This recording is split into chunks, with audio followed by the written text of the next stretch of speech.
Then I let me in the door. Then I gave your boy a chance, now the youngin' finna blow. It's a shame finna put the game in the figure four. Youngin' fresh from out that bottom.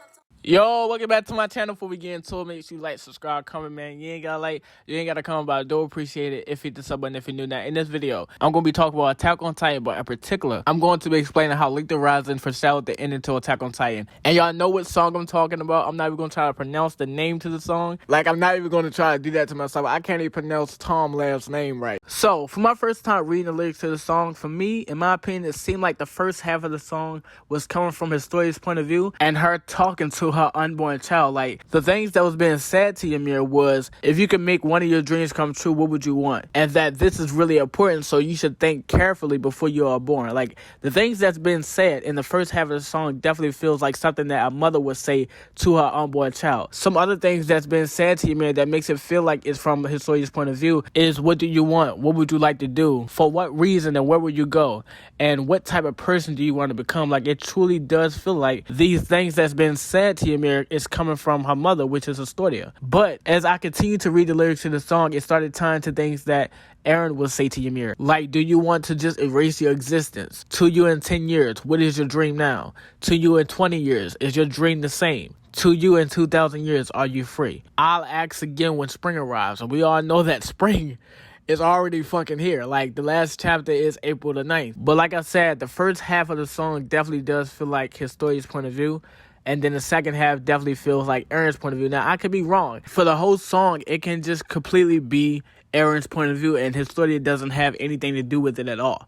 Now, if it is both of them, the first half of the song being Historia, then once it say or, then it would tie into Eren's point of view. Knowing in the next chapter, which is chapter 139, we should get Eren's point of view along with Historia's point of view.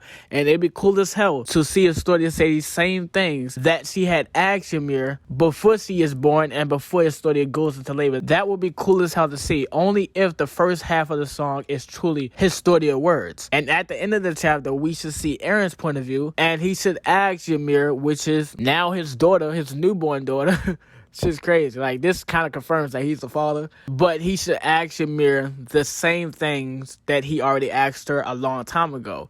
Which is why he says that once spring comes, I will ask you the same thing. To you, in 2,000 years, are you free? And that's probably how we're going to get that last panel, who is most likely Eren holding Ymir Fritz, telling her that she's now free. But I can't just be looking too deep in it, and it's not both of their point of views, it's just strictly Eren's point of view. So let's look at this song as Eren's point of view. And if it is only Eren's point of view, then this whole song is built up on the messages that Ymir and Eren has been sending to each other through Veil the Attack Titan, being able to transcend time and send messages forward or backwards. Just like how Eren sent a message to Eren Kruger to tell or warn Grisha to save Mikasa and Armin, knowing that Eren Kruger can see into the future because he is the Attack Titan at that moment. He can see into the future. After he says Mikasa and Armin, he then says, I wonder who memories are these, knowing that he doesn't know. Most likely that was Eren Yeager from a distant future sending messages or sending memories back through Veil the Attack Titan, being able to transcend time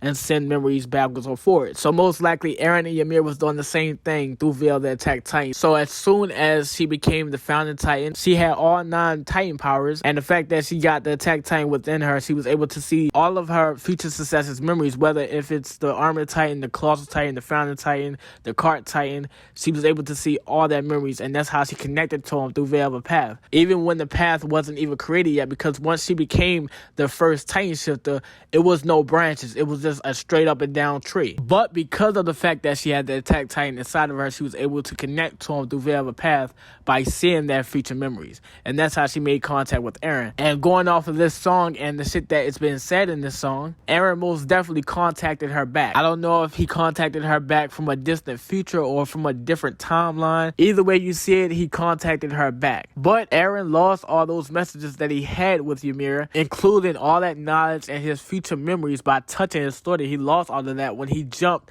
to this timeline that we're in now from the original timeline. We all know that the original timeline is when him and Mikasa basically ran off with each other because Eren was conflicted, knowing everything that he does in the future, like destroying the world and killing innocent people, knowing everything that he does, he didn't really want to do it, but he didn't want to sacrifice his story as well. So he couldn't come up with a plan, and he just gave up and just ran away with Mikasa and lived out his last 4 years with Mikasa. Died in her arms, and Mikasa said, "See you later." Eren wasn't satisfied with the way how things went in that original timeline, so he jumped to this new timeline that we're in now, which is why he wakes up to Mikasa saying, "See you later." And by him jumping to this new timeline, he lost all the knowledge that he had gained in the original timeline, and he only was able to gain that knowledge back once he touched Historia's hand. That's why her name is Historia, history. He gained all that knowledge back, like his future memories and the messages that he was sending back to Ymir. And he was also able to gain the memories that he had got from all the past Attack Titans all the way back to Ymir, because we all know that the Royal Family members have the ability to literally see any memories without any drawbacks. So by him touching Historia, he gained every fucking thing. So he low-key became one of the smartest Titan shifters ever, just like how Zeke is. Like, Zeke is very smart because of the fact that he is a royal blood and can see every memory, all the way leading probably back to Ymir too.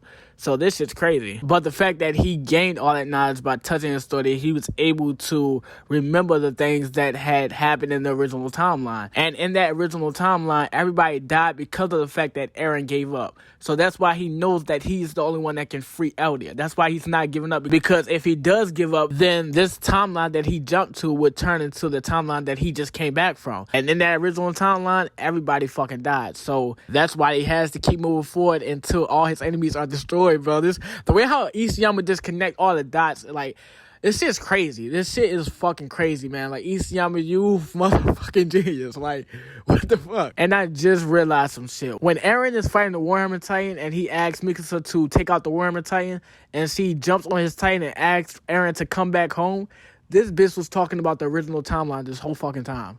Just like how she said in chapter 138, "Oh, I just want to go back home." Oh my fucking God, Isayama, you motherfucker.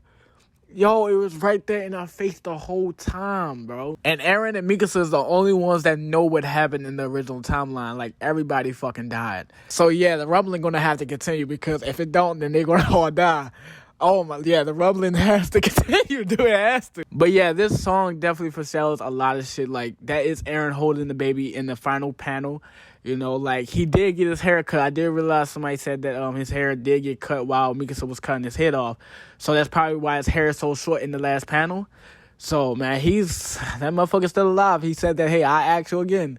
That motherfucker's still alive. But me now knowing the lyrics to this song, it just made me want to read the lyrics of every other song and break it down and explain it and connect all the dots like how I did for this one.